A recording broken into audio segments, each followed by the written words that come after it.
Bienvenue dans Conversation, Mesdames Figaro. Aujourd'hui, on va parler musique. On va parler musique avec mon invité qui vient de sortir son nouvel album. Un album qui, je dois le dire, m'a mis très en joie. Un album que j'ai trouvé assez joyeux et plutôt envoûtant. Bonjour, Calypso Valois. Bonjour. Comment allez-vous ? Ça va, merci. Et vous ? Mais ça va bien, je vous remercie.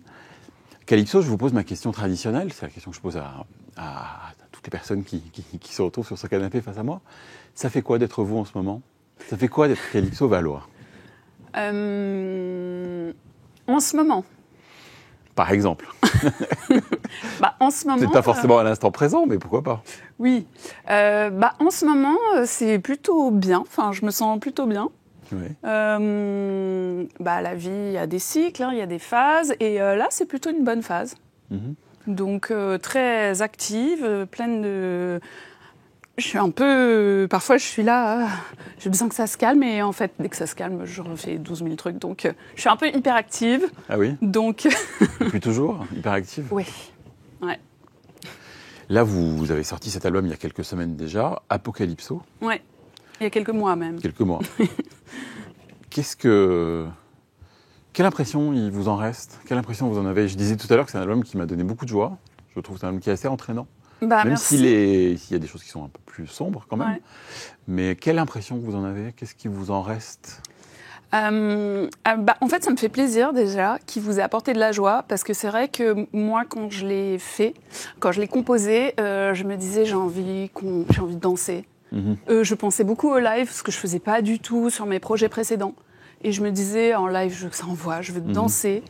Et du coup, un peu volontairement, j'ai fait beaucoup de morceaux up-tempo, beaucoup de morceaux assez dansants. Et après, il est vrai que au niveau de l'écriture, j'ai une part plus mélancolique, plus sombre. Donc, je me dis, ça contrebalance bien. La musique est plutôt joyeuse, entraînante. Et les textes sont... C'est un équilibre. Moi, j'aime bien, en fait. J'aime pas trop le ton sur ton. Après, même dans la musique, il y a quand même des choses un peu plus sombres, des accords plus... Mais en fait, je sais pas, je trouve ça... Il y a quelque chose d'assez... presque un peu ironique, enfin, dans le fait de mélanger... Oui, avec un peu de distance. Ouais. Ici, on écoute un extrait. Avec plaisir. On va écouter un extrait pour avoir un peu le ton. Mais je sais pas par où je dois regarder.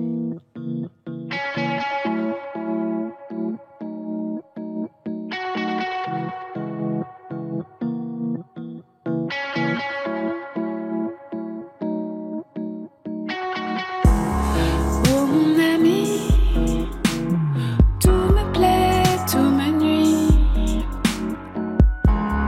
Et conspire à ce doux supplice. Dévorée je suis, et durement resterai. Mais je t'aimais, s'oublie que sans vie. Troublant soupir, je m'en repais mais lève le pied. La bascule à l'horizontale est fatale. Tes pensées violent mon esprit. Avant d'être Erectus, l'homme était Rhoticus.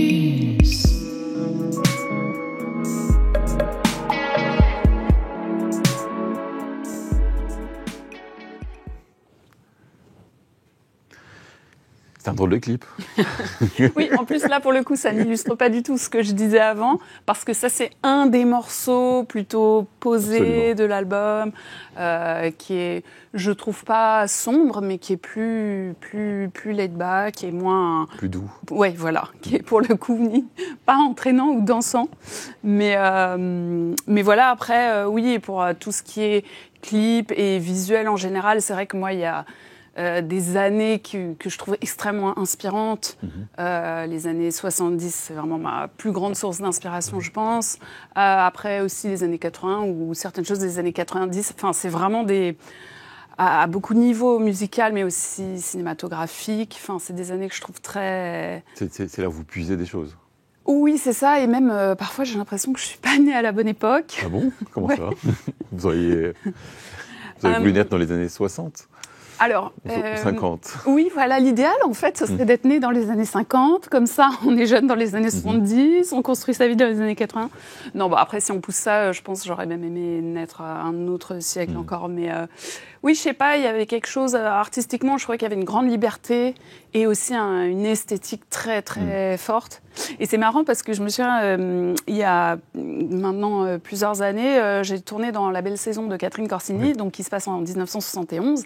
Et donc, moi, c'est marrant quand Catherine m'avait casté, elle m'avait dit c'est votre voix en fait qui m'a évoqué ces années-là. Et donc après pendant le tournage, donc on était tout le temps habillés 70, pas de def, etc. Et je me souviens, il y avait un jour après le tournage, je remets mes habits de 2015, je sais plus l'année exacte, et les gens étaient là, oh, c'est bizarre, on dirait que t'es déguisé. Enfin, Ah oui, vous devez garder la voix des années 70. la voix, je sais pas, ma Bien coiffure, sûr. on me dit Ouais. souvent que c'est un peu, et puis je sais pas, peut-être une vibe. Une vibe. Je vous propose de regarder la photo que vous nous avez envoyée, la photo Ah oui. souvenir, et on va en parler. Vous allez nous raconter. Qu'est-ce que c'est cette photo? J'ai déjà ma frange. Ouais, vous avez le Pas téléphone des nécessairement. années 70? Ouais, alors ça, c'était un téléphone qu'on avait récupéré. Enfin, moi, je récupérais beaucoup les jouets, les choses de mes grands cousins, les vêtements aussi. Oui. Et j'avais plutôt des cousins que des cousines, donc j'étais toujours habillée en garçon. Enfin, bon, bref. Et en fait, cette photo, alors désolée pour la qualité, mais en fait, je pense que c'est comme la photocopie d'une photo. Enfin, Oui. c'est... C'est passé par plusieurs stades. Exactement. Mais en fait, j'aime bien cette photo. Je l'aime Ah oui. beaucoup. Vous avez quel âge, vous savez ou... Non, je pense que je dois avoir peut-être 6 ans, quelque chose que 5 ans. Et vous vous souvenez de l'endroit? Non. Vous êtes à Paris? Je ne sais pas. Vous ne savez pas. Très bien. Juste, cette photo, elle est... En fait, ce que j'aime bien dans cette photo, c'est que je trouve qu'on dirait une photo, on dirait un film, en fait. Mhm. Et en fait, je trouve qu'elle me représente bien. Parce que, déjà, il y a un ami de ma famille qui m'avait dit une fois, tu as toujours été une enfant très solaire et très mélancolique. Et je trouve qu'on le ressent un peu sur cette photo. Et je trouve que ça illustre bien ma personnalité. Ça vous a poursuivi, ça? Solaire et mélancolique? Ouais. En fait, je pense que je suis quelqu'un d'assez schizophrénique, on pourrait dire. Je pense vraiment être quelqu'un de très joyeux, sociable, etc. Et en même temps, quelqu'un de très, parfois misanthrope, renfermé, et dark aussi. Et d'ailleurs, ça illustre ce que vous disiez par rapport à la musique et le fait qu'elle soit plutôt joyeuse, entraînante, dansante, mais qu'il y ait quand même des textes un peu plus piquant ou cruel même. Plus cruel, oui. Oui. Et du coup, je trouve qu'on ressent un peu ça dans cette photo parce qu'en même temps, il y a quelque chose de lumineux et en même temps, dans le regard, quelque chose d'un peu mélancolique. Et on dirait un peu une scène de film. Et moi, j'étais une enfant très solitaire. Pourtant, j'ai beaucoup de frères et sœurs. Mais vu qu'on était demi, il y avait des périodes où eux, ils étaient pas avec moi. Et du coup, j'ai passé beaucoup, beaucoup de temps seule. Et donc, je m'ennuyais. J'étais beaucoup... on n'était pas tout le temps en train de me distraire. Et du coup, je faisais beaucoup de films dans ma tête. De la musique, déjà? Alors oui, j'ai commencé la musique à 5 ans. Donc, je faisais de la musique, je faisais des dessins, j'écrivais des histoires, je dessinais des plans de maison, je faisais des choses... Des plans de maison? Oui, des plans de Vous maison. avez pu être architecte? Alors, ça, toute mon enfance, tout le monde pensait que j'allais être architecte. Ouais. Enfin, c'était même pas une question. C'était Calypso, elle fera les beaux-arts ou Art déco ou architecte. Parce que je dessinais et j'adorais dessiner des plans de maison avec les quarts de cercle qui font les portes. Et je demandais aux gens, tu la veux comment ta maison? Ok, je fais le plan. Et je faisais... Ah oui. On va reparler de votre enfance Ouais. et de votre famille, peut-être. Mais avant ça, j'aimerais bien vous faire écouter un peu de musique. On va écouter un morceau. Ok. On va voir si vous reconnaissez ou pas. Ok. Si vous reconnaissez pas, c'est pas grave, c'est la même chose. On écoute un premier morceau.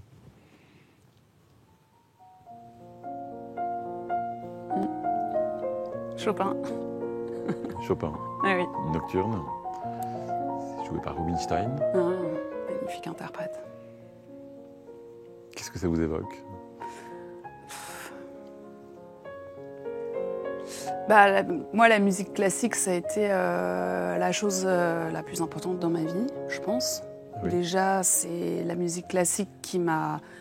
Bon, déjà, en fait, j'ai découvert la musique classique très, très tôt. J'avais 4-5 ans. Et dans ma famille, notamment du côté de mon père, ma grand-mère, ils écoutaient de la musique classique. Il y avait des vinyles qui traînaient, j'écoutais. Et je me souviens que j'ai eu comme une sorte de révélation où je me disais, mais comment cet homme qui a vécu il y a des centaines d'années arrive à exprimer ce que je ressens. Qu'est-ce que je ressentais à 4 ans, 5 ans? Pourquoi je me sentais touchée par cette musique? Oui. Et du coup, ça m'a vraiment bouleversée, choquée. Et je me disais, mais qu'est-ce qu'on peut faire de plus beau dans la vie que de toucher cet instrument et qu'il en échappe des sons si merveilleux? Et du coup, là, c'est devenu une obsession. Je suis quelqu'un d'assez obsessionnel. Je vais faire du piano, je vais faire du piano, je vais faire du piano. Et cette musique, quand vous la découvrez, vous venez quand même d'une famille de musiciens. Oui. Mais, d'une famille de musiciens, mon père adorait la musique classique. Ah oui. Donc ça lui venait, je pense, de ses parents. Ma grand-mère, mon grand-père qui écoutait de la musique classique. Et lui était, oui, très, très, très musique classique. Mais il m'a jamais... déjà, quand j'étais petite, mon père, je le voyais pas beaucoup. Mais il m'a jamais imposé de choses. Et en fait, aussi loin que je me souvienne, j'avais des goûts déjà très précis. Je me souviens, donc quand j'étais avec mon père, je regardais dans ses disques... Il me tuerait s'il m'entendait, mais j'étais pas trop Rolling Stone. Oui. J'étais là, j'adorais les Beatles, j'adorais la musique classique. Enfin, j'étais là, non, ça oui. Enfin, j'avais vraiment des goûts très précis. Dans la discothèque de ma mère, c'était pareil. J'adorais Velvet Underground, mais ça, non, ça j'aimais pas. Enfin, j'étais très... Oui, vous faisiez votre... Je faisais mon petit marché, j'allais dans ma chambre avec, je fermais la porte et j'écoutais et je dessinais. Voilà, j'étais un peu autiste sur les bords. Mais la musique classique, c'est donc grâce à ça que j'ai commencé à faire du piano. Mais moi, je voulais pas du tout en faire mon métier. Enfin, pour moi, je me disais juste, assez vite, je pense, j'ai pas eu trop le choix dans le sens où, à la limite, je pense à cette époque-là, j'aurais voulu être peut-être concertiste. Mais après, il y a des choses physiques. Moi, par exemple, j'étais sujette aux tendinites, donc on peut pas être concertiste. Donc, je me suis dit, bon, c'est pas grave, ce sera juste un grand plaisir de ma vie. Mais je voulais pas faire comme mes parents, par exemple. Et du coup, je me disais, voilà, moi, juste, je joue pour mon plaisir. Et voilà, mais bon, après... Après la vie. Voilà. Je vous propose d'écouter un autre morceau. On va écouter autre chose.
Historique. Mais c'est beaucoup moins mélodique que Élie et Jacquenot, donc leur groupe suivant. Et donc, moi, à l'époque, non, j'aimais pas, je trouvais que ça braillait, ils crient avec leur guitare. Alors que Élie et Jacquenot, je trouvais ça beaucoup plus... Oui, je sais pas, ça me parlait plus, c'était... Mais c'est marrant, ça me fait penser, Jean-Charles de Castelbajac, qui était un très bon ami de mon père, qui disait, je veux pas mal le citer, mais qui disait, Rectangle, pour moi, c'est un menuet électronique ou moderne. On l'a reçu dans cette émission récemment et finalement il parlait avec beaucoup d'émotion de votre père. Ben oui, ils étaient très proches et en plus je crois qu'il aime beaucoup ce qu'il faisait et donc je trouvais ça intéressant qu'il compare cette musique électronique qui à l'époque était très nouvelle à la musique classique Sachant que, effectivement, il y a quelque chose... Enfin, et aussi du fait que mon père écoutait beaucoup de musique classique, il était fan de Mozart, de Debussy, et on échangeait beaucoup d'ailleurs là-dessus. Et oui, je trouvais ça intéressant que lui voit tout de suite un parallèle. Ouais. Et moi, on me l'a déjà dit aussi, certains journalistes, ils m'ont dit, on sent parfois dans les accords, comme des relents de classique. Exact, ou de baroque. Des échos et de baroque. Voilà, des parties de touche. Je vous ai aussi fait écouter ce morceau-là, parce que c'est aussi la BO d'un film, La Nuit de la pleine lune. Ouais. Et peut-être pour évoquer un peu votre propre rapport au cinéma, puisque vous n'êtes pas uniquement musicienne, vous avez aussi été interprète, actrice, et vous faites aussi des bandes son pour des films. Comment est-ce que vous êtes rentrée dans le cinéma ? Alors donc, une fois que tout à coup j'ai arrêté de dessiner, en fait, quand j'étais adolescente, du jour au lendemain, j'avais plus d'inspiration. Alors que j'ai commencé à dessiner, je pense, à 1 an ou 2 ans. Enfin, j'ai retrouvé des dessins de moi à 3 ans, c'était déjà des dessins un peu élaborés. Donc, et donc jusqu'à l'adolescence, du jour au lendemain, j'avais plus d'inspiration.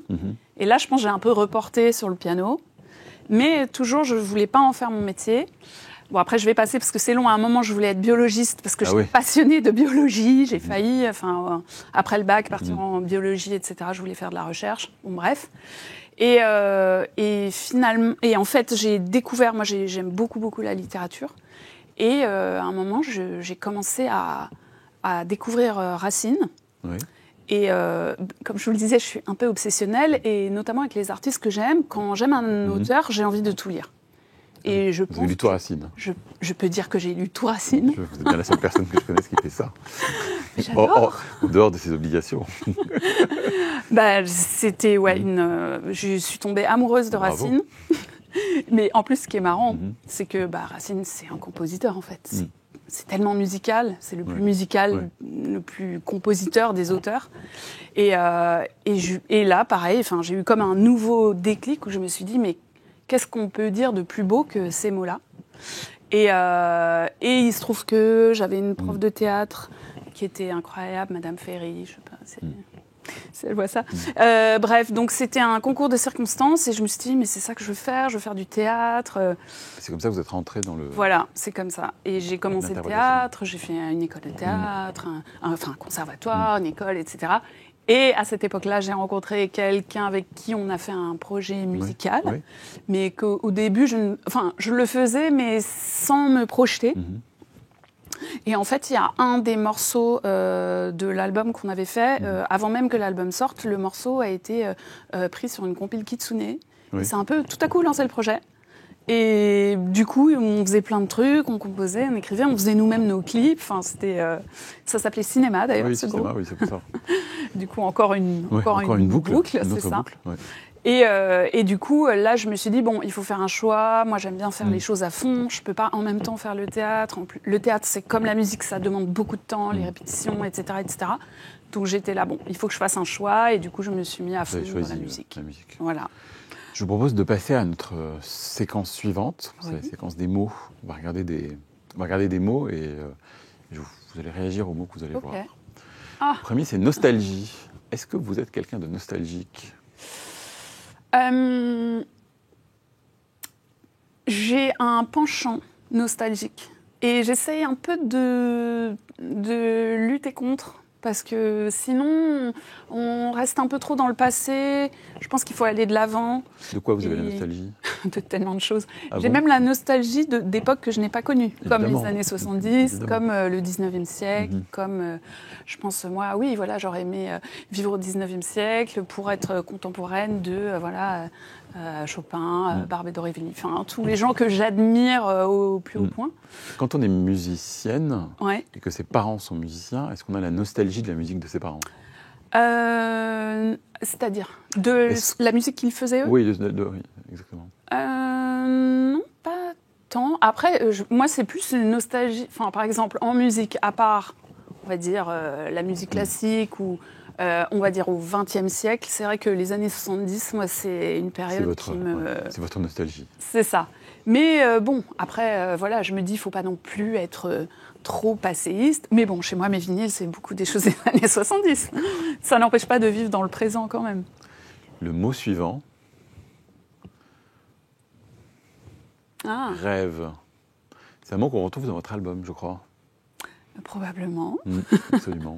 De quoi rêvez-vous? Quels sont vos rêves? Est-ce que vous avez des rêves? Mais est-ce qu'il faut dire de quoi on rêve? Est-ce qu'il faut partager ses rêves? Peut-être. Je pense que les rêves, c'est ça qui nous porte et c'est ça qui nous donne envie de faire des nouvelles choses. Et je pense que si on ne rêve plus, on est... Ouais, il n'y a plus rien qui nous fait avancer. Et après, il ne faut pas non plus vivre que dans ses rêves. Mais je ne sais pas, je trouve que... déjà, j'aime bien ce que ça évoque. Et bon, après, moi, je ne suis pas du tout... je ne connais pas bien tout ce qui est signification des rêves et tout. Oui. Mais vous n'avez jamais cherché, vous n'y intéressez pas? Un petit peu, mais j'avais, à une époque, j'étais assez féru de Jung. Ah oui. Mais j'aimerais bien creuser un peu ça, justement, la signification. Vous avez suivi une psychanalyse jungienne? Non, mais j'ai lu certains de ses écrits. Et vous avez lu tout Jung? Non, pas tout Jung. Pas, quand même. Non, oui, non. Non, j'ai lu tout Barbé d'Aurevilly, en revanche. Ça, je peux le dire aussi. Il faudra faire une émission entière pour en parler. C'est ça. Le mot suivant que je vous propose, c'est fétiche. Est-ce que vous avez des fétiches? Bien sûr. Quels sont-ils? Quels sont vos fétiches? Je ne peux pas en parler. Ils sont si précieux ou si interdits que ça? Oui, les deux. Non, je trouve que ça a souvent une connotation un peu péjorative ou négative, alors que... Pas forcément, je ne l'ai pas choisi comme... Ouais, mais oui, j'en ai. Et je pense en fait que j'ai l'impression que tout le monde en a un peu. Est-ce qu'il y a un fétiche qui vous éloigne de tout le reste? C'est quelque chose auquel vous tenez tant que ça éclipse tout le reste? Un instrument peut-être, ou un souvenir, ou quelque chose... Ah, vous voulez dire quelque chose de matériel? Par exemple?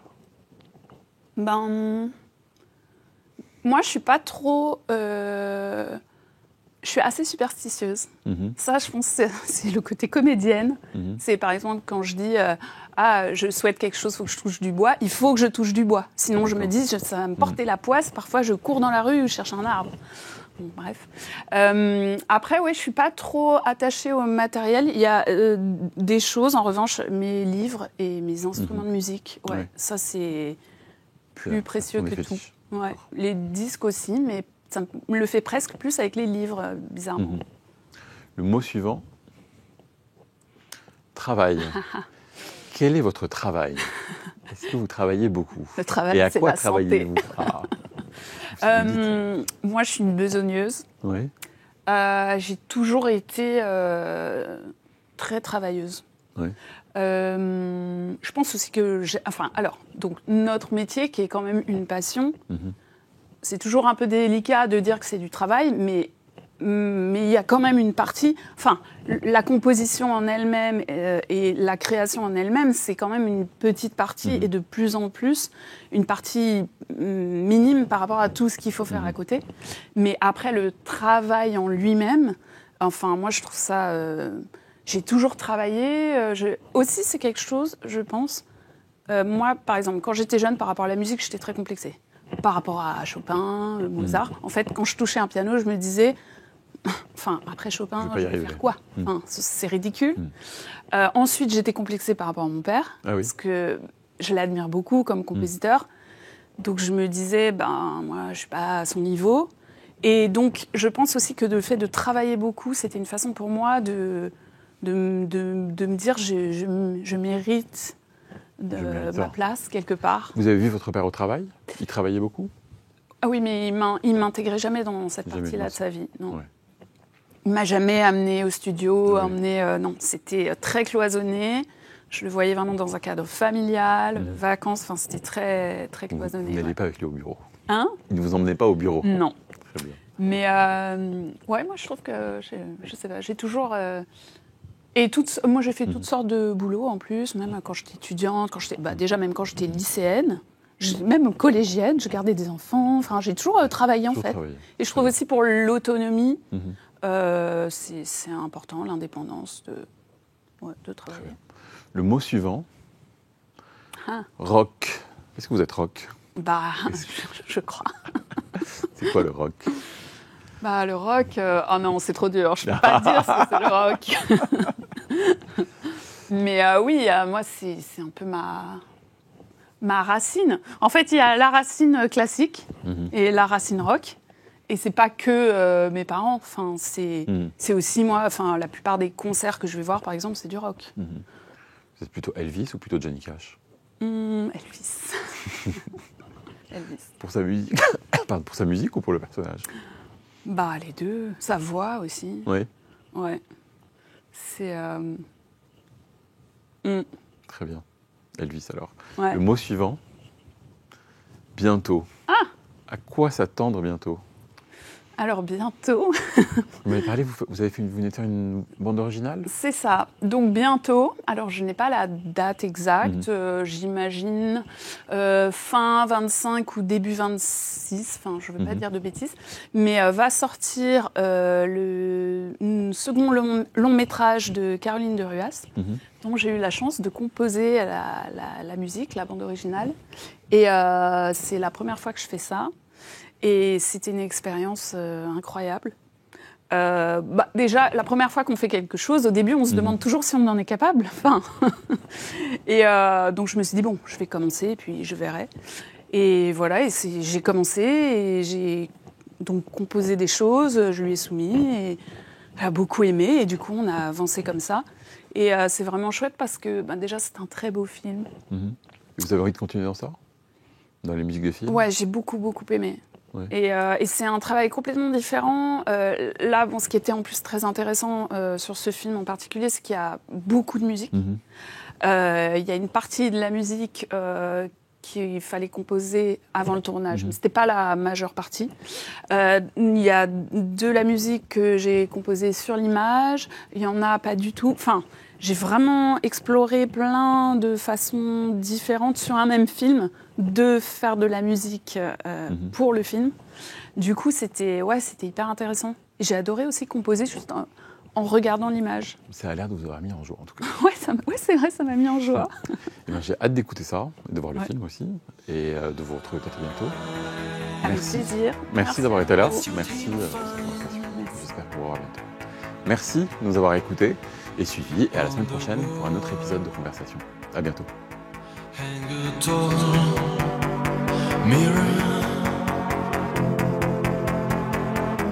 Distorted view